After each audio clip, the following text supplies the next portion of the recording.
mengelakkan nafsu ini. Yang ketiga, bagaimana yang kita supaya kita ni nafsu kita jangan merosakkan kita. Ya, kita kena tahu benda ini baik ataupun benda itu buruk. Tuan-tuan di sini ada jadi doktor, jadi engineer, jadi lawyer, ada businessman. Okey, tuan-tuan di sini orang-orang hebat belaka.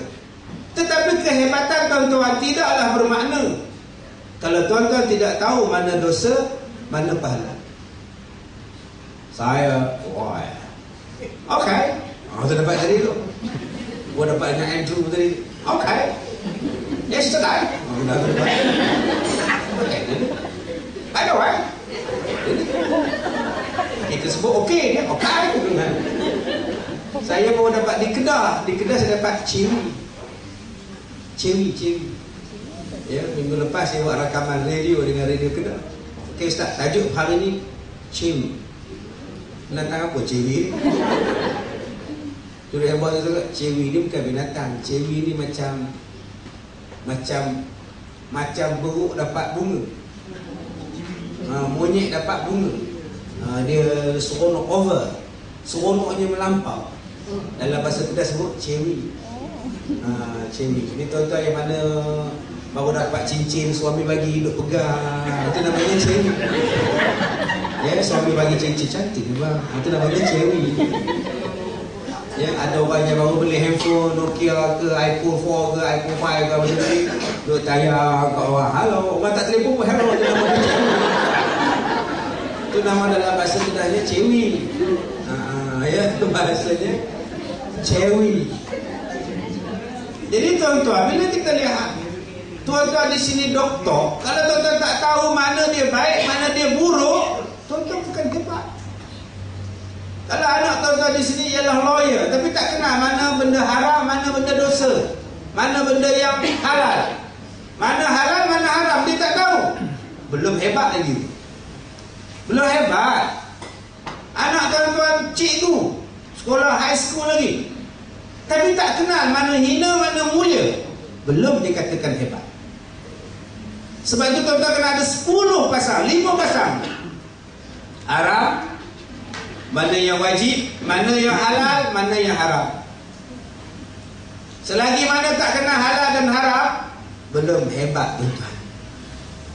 Orang tanya pada saya, Ustaz, kenguru boleh makan ke? Boleh makan tak kenguru? Ada 2 tu, geleng kepala. Satu tak tahu, satu tak boleh. Dia yang satu geleng. Boleh makan ke tidak? Kenguru boleh? Oh, boleh makan. Kenguru boleh makan. Apa hukum kita memakan kenguru? Kuku dia tajam, mencengkap. Dia dipanggil zufur. Ya, dalam bahasa fiqh dipanggil sebagai zufur. Ya, kuku yang mencengkam tajam. Sebab itu dalam mazhab kita tak bagi. Ya, setengah mazhab kata boleh sebab tak ada kata haram. Ya, khilaf. Jadi selagi mana yang kita tidak tahu mana dia halal, mana haram, belum hebat kita. Sebab itu tuan-tuan kena tahu mana halal, mana haram, baru dapat kontrol nafsu. Kalau tuan-tuan tak kenal mana halal, mana haram, tuan-tuan beli kek, orang beritahu dalam kek ni ada liquor. Tapi I makan tak mabuk pun. Memang tak mabuk. Sebab you tak makan liquor, you tak minum liquor, you minum kek. Tapi kek tu ada araknya. Bila ada arak, walaupun sedikit, tetap jadi haram. Tapi I minum tak mabuk, you tahu. You memang tak mabuk. Orang lain makan 4 botol pun tak mabuk. Dah biasa minum dia. Bukan masalah mabuk ataupun tidak. Hukum dia itu tak boleh. Jadi kita kena tahu halal ataupun haram. Macam kita ni dah kahwin. Kita ada suami. Satu hari bapak saudara suami kita datang. Kita orang Muar. Bapak saudara dari Muar datang. Bapak saudara belah suami. Kita pun sambut dekat International Airport. Pak Long, apa khabar? Kita pun peluk Pak Long, cium tangan Pak Long. Balik ke rumah kita pun buka selendang kita. Pak Long dah makan belum? Kalau otak kamu. Dah aku baru sampai maknanya aku belum makan dah. Kamu tahu dah aku naik Asia. Dah beli tau dalam tu. Subhanallah. Isterinya bukannya itu bukan Pak Long yang pak saudara betul. Itu pak saudara belah suami. Bila pak saudara sebelah suami, batasan-batasannya ada. Dia yang bolehnya bapak saudara betul, bapak saudara kita betul.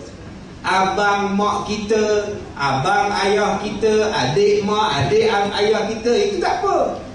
Macam akak-akak ni, belah suami ni yang boleh ni ialah bapak mertua, atuk mertua. Lain daripada itu tak boleh. Bapak mertua, atuk mertua. Atas atuk, moyang mertua. Atas kalau ada lah, kalau ada lagi lah. Rasa tak ada dah kot. Lain daripada itu tak boleh.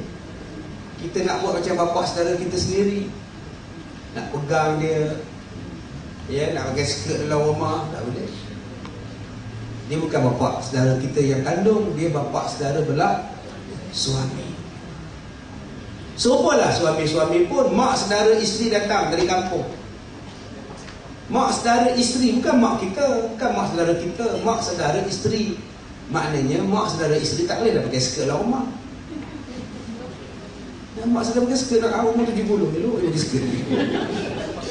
Dia kena jaga sebab itu adalah menantu. Dia bukan menantu dia, menantu kakak dia, menantu adik dia. Ini kena jaga tuan-tuan. Sebab tu kita kena tahu nombor satu, halal dan haram. Selagi mana kita tak tahu halal dan haram, maka nafsu akan merosakkan kita. Yang kedua yang kita kena tahu ialah pahala dan dosa. Kalau selagi mana tak tahu mana dia benda yang berdosa, mana benda yang berpahala, kita belum jadi orang hebat.